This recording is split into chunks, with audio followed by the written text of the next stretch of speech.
Everybody's got a welcome to the NFL moment. What was yours and just how did it hit you? Doors open, 2 o'clock. I don't know, that's kind of tough.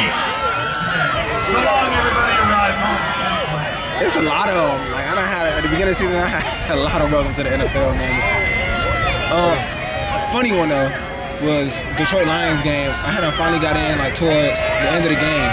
Ended up being a crucial point where I was coming out the post and I had tried to make a tackle, I think on Sam Laporta, and I ended up bleeding with my hand a little bit. And then they had to end up throwing a flag. So I'm thinking in my mind, it's targeting.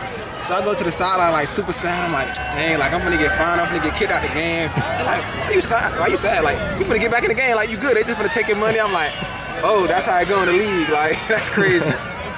Rams have a track record of developing, young guys into major contributors. What is it about the coaching staff, the scheme that kind of helps you guys develop into these star players? It's just the way that the coach is wired and the guys they bring in the building. Every guy, every coach they bring in the building wants to see you succeed. They doing whatever they doing, and I think it's the approach to it to the players.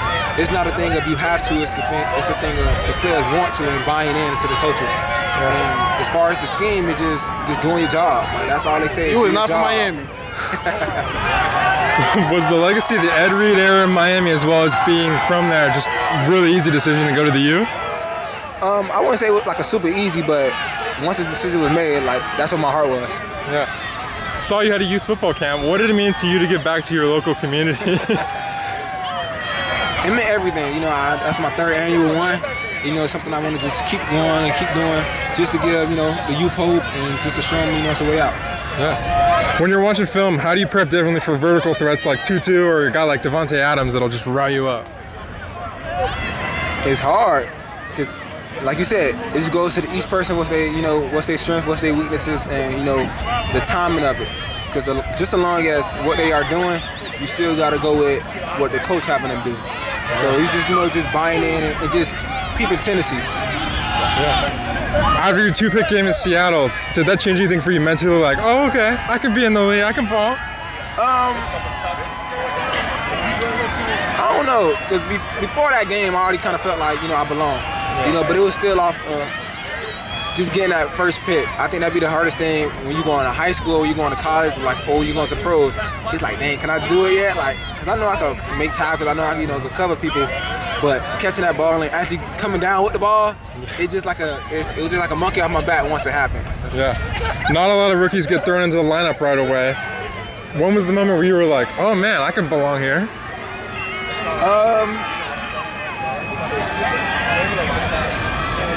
Probably had to be like week 2. Yeah. And I wouldn't say like that was why I understood like, okay, I can really do this, but I felt like everything was eternity. Like I felt like I belonged when I played, but it was just certain stuff that I had to deal with and I guess control to make sure I did belong.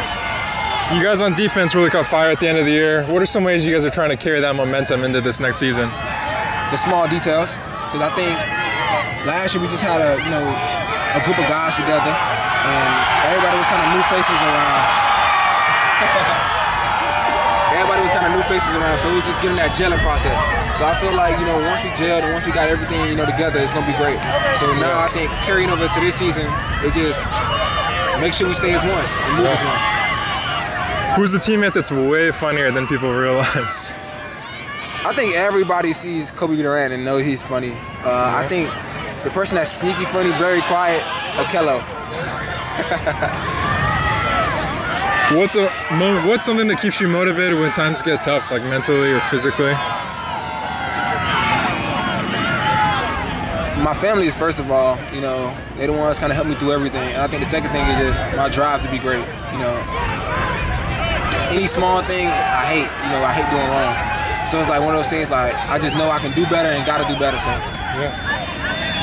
What's something football has taught you that you feel like the fans, the general public should use more in their everyday life?